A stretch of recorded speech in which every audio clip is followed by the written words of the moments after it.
कि जब मैं अपना नामांकन दाखिल करने जा रहा था, 2 टीआई लगे थे और भी पुलिस बल लगा था, तो मुझे नामांकन फॉर्म जमा नहीं करने जाने दिया जा रहा था। विधानसभा में 2,70,000 के लगभग वोटर हैं और मुझे केवल और केवल 174 वोट आए। जहां मैं रहता हूं वहां मुझे वोट नहीं। जनता के लिए आंदोलन कर कौन रहा है? कोई नहीं कर रहा है। और चुनाव जैसे ही आएगा विधायक सबको बनना है। अगर मैं विधायक या सांसद होता तो दिल्ली या भोपाल में जो बंगला है वो अपना बंगला खोल देता और ये कहता ये आप लोगों के लिए है। अगर आप किसी भी समस्या से संबंधित भोपाल आ रहे हो, दिल्ली आ रहे हो, तो इस बंगले पर रुकिए। ये आपने मुझे दिया है। एक आम व्यक्ति, एक निर्दलीय प्रत्याशी अगर चुनाव लड़ रहा है और आप उसे वोट नहीं डाल रहे हो, तो फिर एक आम व्यक्ति विधायक संसद बनेगा कैसे? जो नेताओं के समर्थक है उनकी भी खूब संपत्ति बढ़ रही है। नमस्कार, आपकी जन अदालत में मैं हूं राजा भैया पाल। मैं इस समय भिंड में हूं और भिंड में आज हमारे साथ जुड़ेंगे इंजीनियर वीरेंद्र वर्मा, जो इस समय भिंड में किसी पर्चा के मोहताज नहीं है। पिछला चुनाव उन्होंने लड़ा और अब 2028 का क्या वो चुनाव लड़ेंगे। बहुत बहुत स्वागत है हमारे चैनल पर। जी नमस्कार राजा भैया पाल जी, आपको और आपके इस न्यूज चैनल आपकी जन अदालत को। वर्मा जी, जिस तरीके से आपने पिछला चुनाव लड़ा, आज 2 साल आपको हो चुके हैं, आपने संघर्ष भी देखा होगा कैसे चुनाव लड़ाया जाता है और क्या परेशानियां आती हैं। 2028 का मन है कि आप हार चुके हैं? आप जी, आपका ये बहुत अच्छा प्रश्न है। तो सबसे पहले तो ये बोलना चाहूँगा कि 2028 का विधानसभा का चुनाव मैं लड़ूंगा और 101% लड़ूंगा। बस मेरी स्थिति अच्छी होनी चाहिए। दूसरी बात, 2023 में जो विधानसभा का चुनाव लड़ा मैं, तो वो कैसा रहा? तो उस चुनाव में कई प्रकार की समस्याएं रही और एक आम व्यक्ति, निर्दलीय प्रत्याशी जब चुनाव लड़ता है, जो ईमानदार व्यक्ति है, तो उसको कहीं ना कहीं प्रशासनिक अधिकारी कहीं ना कहीं उसको परेशानियों का सामना करना पड़ता है, क्योंकि उसके पास ना तो पार्टी होती है और ना ही कोई ऐसा जन समर्थन होता। केवल एक वो आम व्यक्ति की तरह चुनाव लड़ता है। उस चुनाव का जो प्रोसेस है वो उसके लिए बहुत जटिल होता है। और उस चुनाव के प्रोसेस में सबसे पहला मैं आपको बता देता हूं कि जब मैं अपना नामांकन दाखिल करने जा रहा था, तो लहरचुंगी का जो चौराहा है वहां पर प्रशासन लगा हुआ था। वहां 2 टीआई लगे थे और भी पुलिस बल लगा था। तो मुझे वहां नामांकन फॉर्म जमा नहीं करने जाने दिया जा रहा था। तो जब मैंने उन टीआई साहब से पूछा कि क्यों नहीं जाने दोगे, तो उनको पता चल गया कि ये निर्दलीय प्रत्याशी है तो इसको नहीं फॉर्म भरने देंगे नामांकन जमा। तो मैंने उनसे बोला, मैंने कि मैं जमा करने जाऊंगा, मेरा फॉर्म भरा हुआ है। तो मुझसे वो गाली में बात करती है, गाली गलौच और कई प्रकार के अपशब्द बोलती हैं। तो वहां कुछ प्रिंट मीडिया के पत्रकार खड़े थे भिंड के, उनने वो बात रिकॉर्ड भी कर ली। और मैं फिर वहां एडिशनल एसपी साहब थे, वहां उनसे बोलता हूं कि ये सर देखिए, आपका ये टीआई साहब हैं जो मुझे अंदर नहीं जाने दे रहे हैं, नामांकन फॉर्म जमा नहीं करने दे रहे। तो कहीं ना कहीं एडिशनल एसपी के कहने पर तब मैं अंदर मुझे जाने दिया, मेरे प्रस्तावकों को जाने दिया। और सबसे बड़ी समस्या यहाँ रही कि जो रिकॉर्डिंग वहां प्रिंट मीडिया के पत्रकारों ने रिकॉर्ड कर ली। जब मैं बाहर आया तो मैंने उनसे बोला कि मुझे वो रिकॉर्डिंग दे दीजिए जिसमें मुझसे टीआई साहब अपशब्द बोल रही थी, अभद्रता कर रही थी। लेकिन भिंड के पत्रकारों ने जो वहां पे थे, जिनने रिकॉर्ड कर ली, मुझे वो रिकॉर्डिंग नहीं दी। ये सबसे बड़ी समस्या है। दूसरी, जब मैं चुनाव लड़ रहा था तो मैंने एसडीएम साहब, डीएम साहब और एसपी साहब, कई अधिकारियों से कई बातें बोली, मेरी बात नहीं सुनी जा रही थी। तो कहीं ना कहीं बुरा लग रहा था। मैंने पर्यवेक्षक साहब से बात की तो पर्यवेक्षक साहब भी बात कर रहे थे, लेकिन वो उस तरीके का उनका कोई एक्शन नहीं ले पा रहे थे जो लेना चाहिए, और जो कि एक आम व्यक्ति और निर्दलीय प्रत्याशी के लिए बहुत हार्ड है। ये सबसे बड़ी समस्या इसमें एक और है कि जिस दिन चुनाव था, मेरी चुनाव के प्रक्रिया में प्रशासनिक अधिकारियों ने कोई मदद नहीं। और जिस दिन चुनाव था उस दिन मैंने कई प्रशासनिक अधिकारियों को फोन किया, लेकिन मेरा फोन अटेंड नहीं किया। अब ये बताइए, एक प्रत्याशी है, प्रत्याशी अगर प्रशासनिक अधिकारी को कॉल कर रहा है तो कॉल अटेंड करना चाहिए। आपके पास कोई सबूत है? लेकिन पुलिस अधिकारी नहीं अटेंड नहीं किया। क्या सबूत है? अरे मेरे पास तो उनकी कॉलिंग की पूरी जानकारी है। ये देखिए, जो पुलिस के अधिकारी थे तो उनकी जो कॉलिंग जो मैंने की सुबह 8 बजे से 8:50 के समथिंग से चालू की, तो कहीं ना कहीं 8:50 से लेके और दोपहर तक उनको कॉल किया कि कहीं ना कहीं उनकी मदद मिल जाए, लेकिन मेरा फोन नहीं उठाया उन पुलिस अधिकारी जी ने। आपकी जन अदालत न्यूज का सबसे बड़ा सवाल आपसे पूछना चाहेंगे, 2023 में जो आपने संघर्ष किया, आपने चुनाव लड़ा, कितने वोट आए थे आप? जी वोट का तो ये मान के चलिए, विधानसभा में 2,70,000 के लगभग वोटर हैं और मुझे केवल और केवल 174 वोट आए। अच्छा, 174 वोट आए तो मुझे समझ नहीं आया कि मेरा ये चुनावी पर्चा लोगों के समक्ष गया और लोगों ने इसको देखा। कई लोगों के मुझे उस समय फोन आए, कई लोगों ने मुझे समर्थन दिया दिया कि मैं आपको वोट करूंगा, और यहाँ तक मुझे लग भी रहा था कि मुझे अच्छे वोट आएंगे, लेकिन समझ में नहीं आया जो वोटर हैं ये वोट डालने कहाँ गए, इन्हें किन मुद्दों पर वोट डालना था, और इन्हें ये मेरा चुनावी पर्चा पसंद नहीं आया या मेरा संघर्ष पसंद नहीं आया। और ये तो आम व्यक्ति से संबंधित पूरा चुनावी पर्चा था, पूरे मुद्दे थे, लेकिन केवल 174 वोट आए, ये समझ नहीं आया। और जबकि भिंड में SC वर्ग भी है, OBC वर्ग भी है, जनरल वर्ग भी है, कुछ ST भी होगा, लेकिन आप SC वर्ग से आते हैं? नहीं, मैं OBC से आता हूँ, लेकिन किसी ने वोट नहीं आए। तो ये मुझे भी बड़ा दुखद लगा कि फोन बहुत लोगों के आए उस समय कि भैया आप बहुत अच्छे कैंडिडेट हो, आप बहुत अच्छे प्रत्याशी हो, आपका बहुत अच्छा चुनावी पर्चा है और लोगों से संबंधित हो, लेकिन उसके बाद लोगों ने वोट नहीं दिए। तो ये चीज मुझे 2.5 लाख की आबादी में लगभग 2.5 लाख मतदान में आपको 174 वोट पड़े। बस 174, ये मैं भी सोचते रह गया।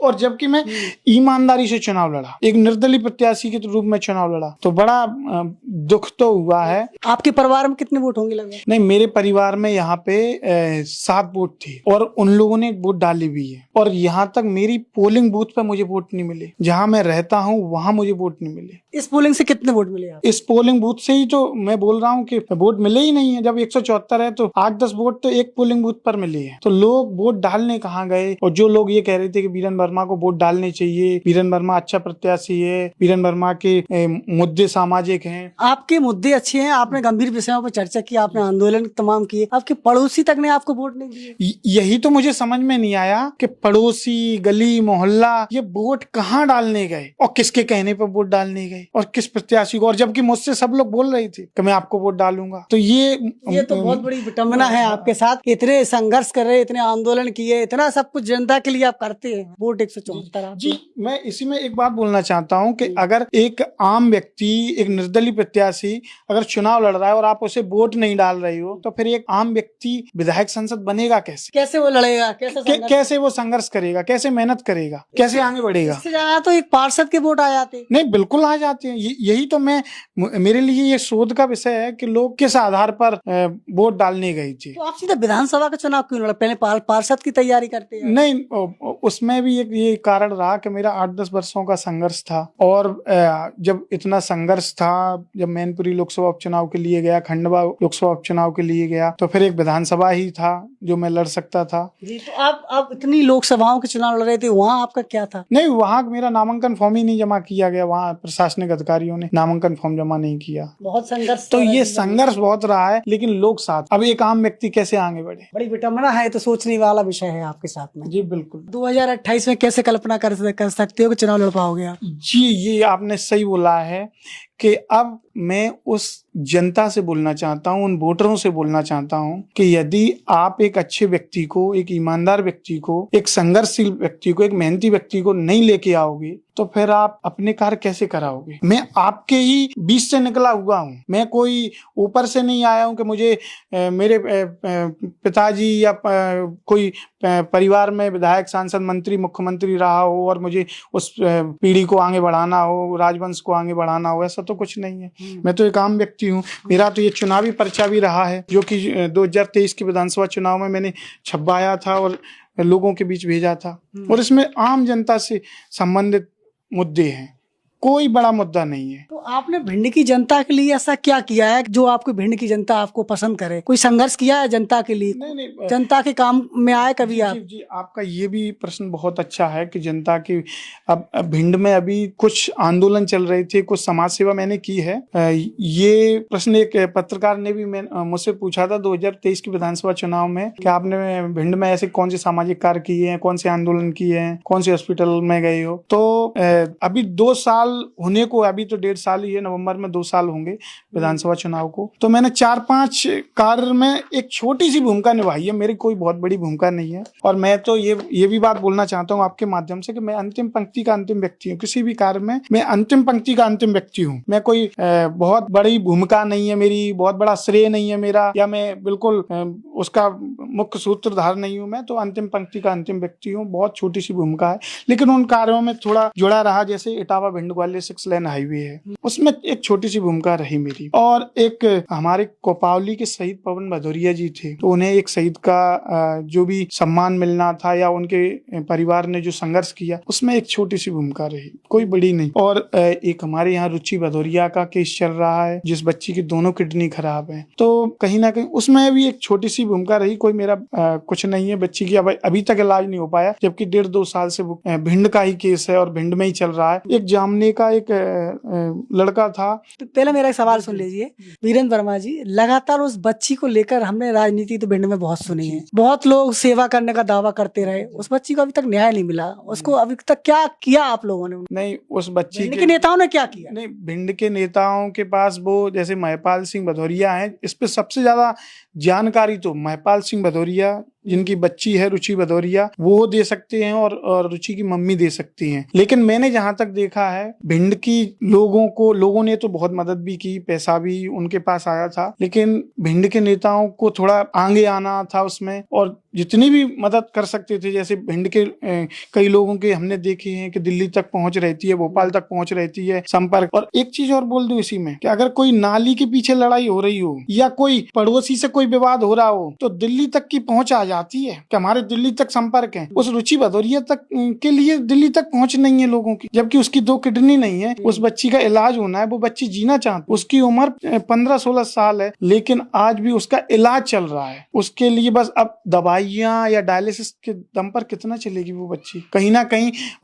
उसकी 3 सुना है दिल्ली एम्स में 3 जांचें भी हुई हैं, 2 रह गई थी, जो मुझे बताया भी गया था। 2 अगर हो जाती तो उनका तत्काल वहां कोई जैसे मरीज आते जो एक्सीडेंटल केस में आते हैं मृत शरीर, तो वहां से कहीं ना कहीं किडनी ट्रांसप्लांट हो जाती, लेकिन वो 2 जांचें ही नहीं हो पा रही हैं। और जबकि 1 साल हो जाएगी तो वो बता रहे हैं कि महपाल जी कि वो फिर से जांचें स्टार्ट हो जाएंगी। भिंड के सांसद महोदय क्या कर रहे हैं? नहीं, सांसद महोदय ने कहीं ना कहीं उसमें एक महत्वपूर्ण भूमिका निभाई है, लेकिन अब पता नहीं, उन्हें तो वैसे मैंने सुना है और देखा भी है, उन्हें महत्वपूर्ण भूमिका निभाई है, मदद भी की है, थोड़ी बहुत आर्थिक मदद भी की है, लेकिन अंतिम उद्देश्य ये है कि वो बच्ची की किडनी डलनी चाहिए, वो नहीं डल, तो ये सबसे बड़ी समस्या है। और वो बच्ची जीना चाहती, मैं तो उससे कई बार मिलता हूँ, देखता हूँ, वो बच्ची यही बोलती है कि मैं जीना चाहती, तो ये समस्या। यदि आप भिंड का नेतृत्व कर रहे होते तो आप क्या करते?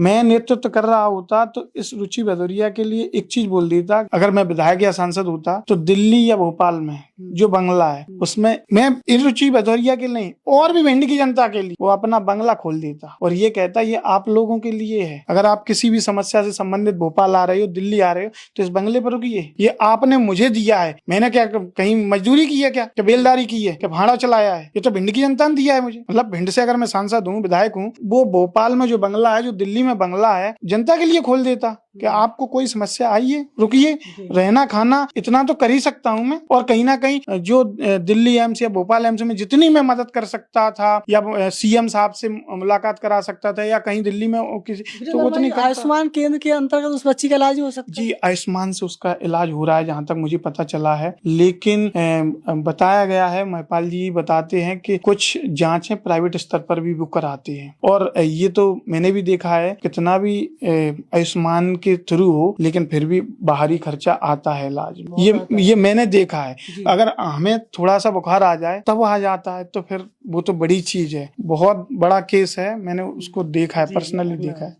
तो एक वो रहा, एक जामने का एक और केस था किडनी पेशेंट का ही, तो भिंड हॉस्पिटल में गया। अब भिंड हॉस्पिटल में मुझे रात के 8-9 बजे फोन आता है, ऐसे 6-7-8-9 के समथिंग, कि उसकी डायलिसिस होना है और नहीं होगी तो वो रात में सो नहीं पाएगा, उसकी सांसें बढ़ जाएंगी। तो फिर मैं उसके लिए गया, उस बच्चे के लिए, उस बच्चे के लिए। तो वहां जब मैंने देखा कि वहां डॉक्टर सुन नहीं रही है, तब मैंने फिर वहां के डॉक्टर साहब को कॉल किया। मैंने कहा सर ये रात भर सो नहीं पाएगा, इसको समस्या हो रही है, डायलिसिस अब कहाँ कराए रात में, तो तब उसकी वहां डायलिसिस कराई। और एक और जैसे फौजी संगठन से भी मैं थोड़ा जुड़ा रहता हूँ, तो उनके भी छोटे मोटे जो भी कार्यक्रम होते हैं उनके, तो उनमें एक छोटी सी कभी चला जाता हूँ। मेरी कोई बहुत बड़ी, इन सभी कार्य जो मैंने गिनाए इसमें कोई मेरी बहुत बड़ी भूमिका नहीं है, मैं तो बहुत छोटा छोटी भूमिका है, कभी चला गया, थोड़ा उनके साथ बैठ लिया, थोड़ी साथ चला गया, ऐसा है। मेरा कोई बहुत बड़ा योगदान नहीं है। ये चीज जो सामाजिक कार्य हैं उनमें रही है। आपका जो है अगला कदम क्या है, क्या कुछ आपको करना है? नहीं, अगला कदम यही है कि समाज के लिए मैं कार्य कर रहा हूँ। मेरा चुनावी पर्चा रहा है समाज के लिए, और मैं उसी पीड़ा से आज भी गुजर रहा हूँ, मैं देख रहा हूँ। लेकिन कहीं ना कहीं लोग सुनने वाले नहीं है। और आजकल एक लोगों की मानसिकता ऐसी हो चुकी है कि अरे कुछ नहीं होगा। पुरानी थ्योरी ऐसी हो चुकी है कि ये क्या कर पाएंगे। ऐसा भी मैंने सुना है कई लोगों के मुंह से कि क्योंकि पुराने लोगों ने जो भी कुछ किए हैं कार्य और वो असफल हो गए हैं, तो लोगों को ये लगता है ये भी भ्रष्ट हो जाएंगे, ये भी बेईमान हो जाएंगे। अब ये भी बातें सुनने को मिलती हैं, लेकिन अब मैं क्या कर सकता हूँ। एक बड़ा सवाल करना चाहेंगे। अक्सर ये देखा जाता है जो निर्दलीय चुनाव लड़ते हैं उनको खरीदा जाता है। आपको खरीदा गया था क्या विधानसभा चुनाव? नहीं, विधानसभा चुनाव में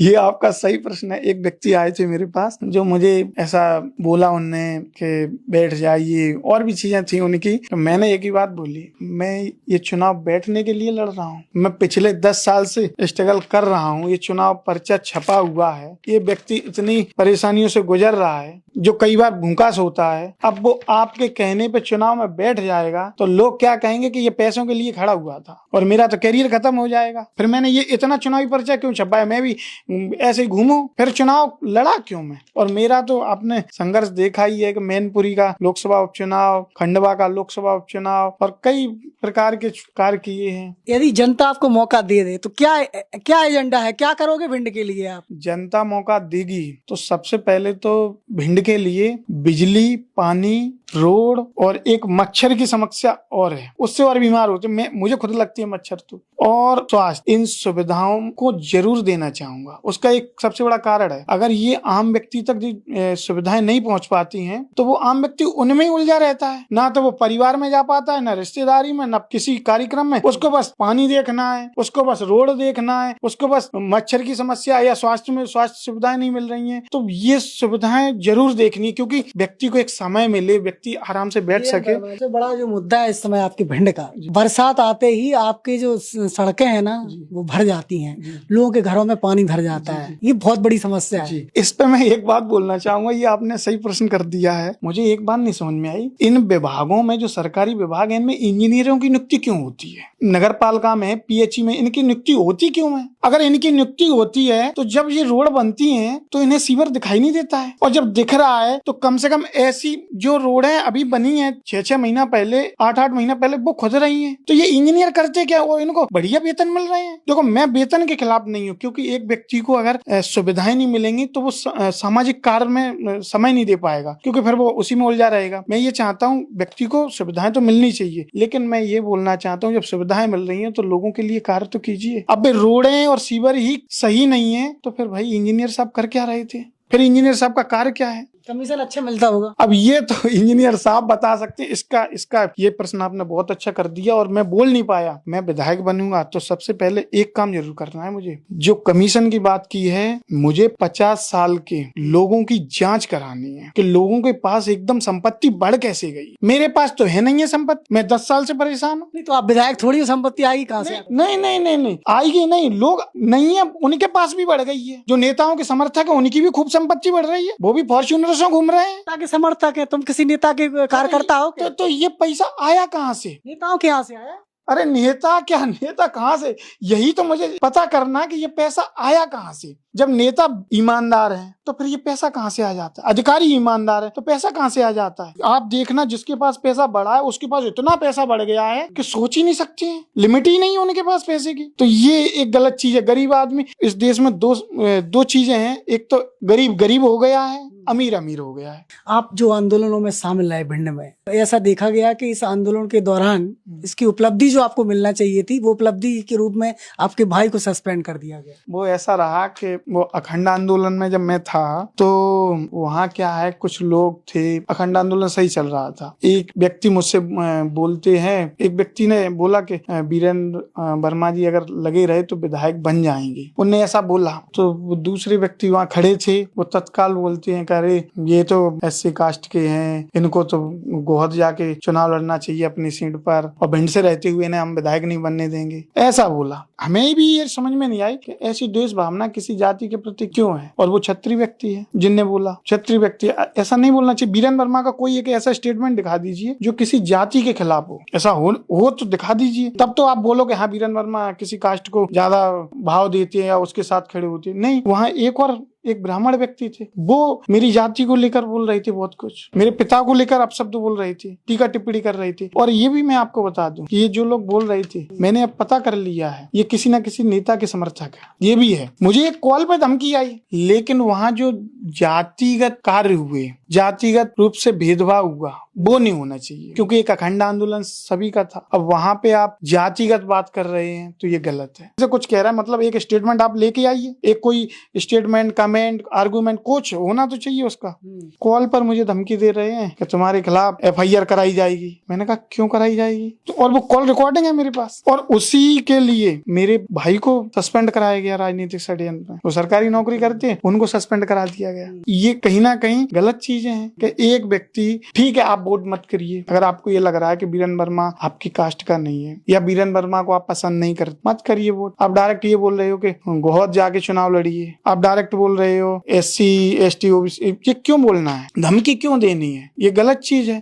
और भैया और निलंबित करा दिए गए। अच्छा, उसमें भी एक चीज है कि वीरेंद्र वर्मा का तो कुछ अवैध धंधे नहीं है, या तो रेत के ट्रैक्टर ट्रॉलिंग चलते हूँ या दूध की डेयरी चलती हूँ, मतलब रेत के ट्रैक्टर ट्रॉली मतलब बिना रॉयल्टी के, या फिर दूध में ऐसा कोई डेयरी चल रही हो जिसमें केमिकल मिलाती हो, ऐसा स्कूल या कॉलेज चल रहा हो, होटल चल रहा हो जो अवैध तरीके से चला रहे हो। वीरेंद्र वर्मा के तो कोई ना तो वैध धंधे है ना अवैध धंधे है। अब जब वैध और अवैध ही नहीं है तो फिर वीरेंद्र वर्मा का नुकसान क्या कर लोगे? तो नुकसान कहाँ कराया गया? तो उसके भाई को निलंबित करा दिया गया। अच्छा, उस विभाग की बात करूं, क्या एक ही व्यक्ति निलंबित करने के लिए थे? और भी लोग तो होंगे। अगर जैसे किसी विभाग में कोई आदेश जारी होता है, और भी लोग तो लापरवाही करते हैं, चुनकर वीरेंद्र वर्मा के भाई को निलंबित करा दो, इससे क्या है? ये कहीं ना कहीं राजनीतिक खीस है। और जिन लोगों ने ये किया वो मुझे पता चल गया किस राजनीतिक व्यक्ति के खास है, मुझे पता चल गया कौन किस राजनीतिक व्यक्ति का खास है, सही से पता चल गया, क्योंकि एक अखंड आंदोलन सभी का था। अब वहां पे आप जातिगत बात कर रहे हैं तो ये गलत है। जातिवाद पर तो मेरा इतना नुकसान हुआ है मेरे जीवन में कि मैं क्या ही बताऊं आपको। जातिवाद का एक उदाहरण दे रहा हूं कि 2019 की बात है, मैं BJP RSS की एक संस्था में था, तो मैं वहीं पर उनके लिए कार्य और सीख रहा था, कार्य कर रहा था। तो वहां मुझे एक इंटर्नशिप मिलनी थी। उस समय विनय सहस्त्रबुद्धे थे, राष्ट्रीय उपाध्यक्ष भाजपा, और मध्य प्रदेश के प्रभारी भी थे भाजपा के, और राज्यसभा सांसद भी थे। तो मेरे साथ 24 से 30 के समथिंग लड़के लड़कियां थे। एक इंटर्नशिप थी जो मेरी, वो विनय सहस्त्रबुद्धे जी के द्वारा नहीं दी। वो सबसे बड़ा जातिवाद था मेरे लिए। उनसे मैंने कॉल, मैसेज किए, मेल किए, और उनने मुझसे बोला था कि मध्य प्रदेश के आप नाम बता दीजिए, उनके यहाँ आपको इंटर्नशिप करा देंगे। तो मैंने नाम भी उस समय बताए थे। मैंने कहा या तो शिवराज सिंह चौहान जी के साथ करा दीजिए, या नरेंद्र सिंह तोमर जी के साथ करा दीजिए, या अरविंद भदौरिया जी के साथ करा दीजिए, या नरोत्तम मिश्रा जी के साथ करा दीजिए, या गोपाल भार्गव जी के साथ करा दीजिए। नाम मैंने दिए थे क्योंकि ये पास से ही हो गए, एक दतिया से, एक भिंड से ही है, एक ग्वालियर से, भोपाल से। लेकिन मुझे जाति के आधार पर, जो जातिगत भेदभाव होता है उसके आधार पर इंटर्नशिप नहीं दी। मैंने बहुत प्रयास किया। पीए था रवि पोखरना जी, वो और एक देवेंद्र पई जी, तो इन लोगों ने सबसे ज्यादा मेरे साथ भेदभाव किया, और देवेंद्र पई का सबसे बड़ा रोल रहा है। अच्छा, देवेंद्र पई के पिताजी RSS के एक महाराष्ट्र के अच्छे व्यक्ति थे, अच्छे मतलब अच्छा पद था उन पर, तो वो मोहन भागवत जी के भी खास थे। तो कहीं ना कहीं मुझे वो इंटर्नशिप नहीं दी गई। मैंने एक फेलोशिप डाली उस समय, उसी दौरान मैंने एक फेलोशिप डाली जो दिल्ली में होनी थी, और मेरा इंटरव्यू बहुत अच्छा रहा था। और आपको बता दूं, मेरा एक दोस्त है, उसके जब उसमें 2 लोगों की साइन लगनी थी, तो मेरा एक दोस्त था, उसके पिताजी लॉ कमीशन ऑफ इंडिया के मेंबर रहे हैं। तो उसने तुरंत कहा कि पिताजी का नाम वो दिलवा दे रहे हैं साइन, तेरा फेलोशिप हो जाए। तो वो फेलोशिप भी मेरी रुकवाई गई, ये रवि पोखरना और देवेंद्र पई जी के द्वारा। मतलब जातिवाद हावी रहा आपके कैरियर में? बिल्कुल रहा, नहीं तो आज मैं बहुत अच्छी जगह होता। इसके इतना सब होने के बाद भी आप कल्पना करोगे कि उनसे आप मुकाबला कर पाओगे चुनाव की, जो कल्पना करते हो? नहीं, देखो, वीरेंद्र वर्मा किसी जाति ने नहीं बनाया बनाया है। वीरेंद्र वर्मा किसी समाज ने, किसी वर्ग ने नहीं बनाया, वीरेंद्र वर्मा अपनी मेहनत पे बना है। वीरेंद्र वर्मा, मैं तो डायरेक्ट बोलना चाहता हूँ, ये चुनावी पर्चा अपना सामने करके और ये संघर्ष इतना बता रहा हूँ ये बोल के कि आप इतना संघर्ष करके आइए वीरेंद्र वर्मा जितना, आइए वीरेंद्र वर्मा से करिए टक्कर। मैं कब मना कर रहा हूँ? तो लोगों को नामांकन फॉर्म भरना नहीं आते हैं और विधायक बनने की सोच रहे हैं, सांसद बनने की सोच रहे हैं। जब आप नामांकन फॉर्म नहीं भर पाते हो तो विधानसभा में क्या करोगे, लोकसभा में क्या करोगे, ये भी तो सोचना चाहिए। और वीरेंद्र वर्मा जो भी बोलता है मेहनत करके बोल रहा है, ऐसे ही तो बोल नहीं रहा है। तो ये लोगों की सोच है। जाति तो हमारी भी है, हमारी भी जाति के लोग नेता होंगे, हमारे भी समाज में अध्यक्ष, संभागीय अध्यक्ष, प्रदेश अध्यक्ष, राष्ट्रीय अध्यक्ष होंगे, हम भी किसी कास्ट से आते होंगे, लेकिन हमने तो किसी से नहीं आज तक कहा, हमें तो किसी भी जाति से कोई नफरत नहीं है। तो वीरेंद्र वर्मा से क्यों नफरत? क्यों आप 4 लोग खड़े होके वीरेंद्र वर्मा का विरोध करने लगते हो? अरे आप मेहनत कीजिए, करके आइए। पहले तो समस्या ये है, पहले तो लोग क्या है, मेहनत करेंगे नहीं और अपना कोई गोल नहीं होगा, उनका कोई गोल नहीं होगा, कोई विजन नहीं होगा, अपना जीवन जी के आए हैं। फिर बाद में लगा कि आप पारिवारिक परेशानी आ रही है तो किसी नेता के समर्थक बन जाएंगे, जिससे घर चलने लगे। फिर आप नेता के समर्थक बन जाएंगे तो वहां क्या है, ऐसे उल्टा सीधा पैसा आता है, फिर जयकारा लगाते हैं उनका, जबरदस्ती का जयकारा। और जो समाज पीड़ित है, जिनकी समस्याओं को निराकरण नहीं हो रहे हैं, उनके ठेका ले लेते हैं कि ये वोट हम डलवा देंगे, ये करा देंगे, वो करा देंगे। अब जो समस्याएं हैं उनके लिए जिन लोगों ने ठेके लिए थे वो पूर्ण करें। बहुत लोग ले लेते हैं नेताओं की, बहुत। और मैं किसी एक नेता के बारे में नहीं बोल रहा हूँ, मैं सभी नेताओं के बारे में बोल रहा हूँ। सभी नेताओं के समर्थक होते हैं। आज कौन आंदोलन कर रहा है? जनता के लिए आंदोलन कर कौन रहा है? कोई नहीं कर रहा है। और चुनाव जैसे ही आएगा तो विधायक सबको बनना है। और ये पूछो कि आपने किया क्या है, कुछ नहीं किया है। तो आज आपकी जन अदालत न्यूज के एक्सक्लूसिव इंटरव्यू में आज बहुत सवाल पूछे गए वीरेंद्र वर्मा से, और वीरेंद्र वर्मा जी फिलहाल 2028 का चुनाव लड़ने के लिए तैयार हैं और लड़ेंगे। और उनकी संघर्षों की जर्नी भी आपको बताई, इन्होंने किन किन कहाँ का क्या कुछ किया है। अब 2028 में भिंड की जनता फैसला करेगी कि वीरेंद्र वर्मा जी क्या चुनाव मैदान में आएंगे, और चुनाव मैदान में आएंगे क्या लड़ पाएंगे, अब देखना बाकी है। जुड़े रहिए तमाम सवालों के साथ और अपनी राय जरूर दीजिए। बहुत बहुत धन्यवाद हमारे साथ बात करने। जी राजा पी गोपाल जी, बिल्कुल बहुत बहुत धन्यवाद आपका भी, और बहुत बहुत शुभकामनाएं आपको।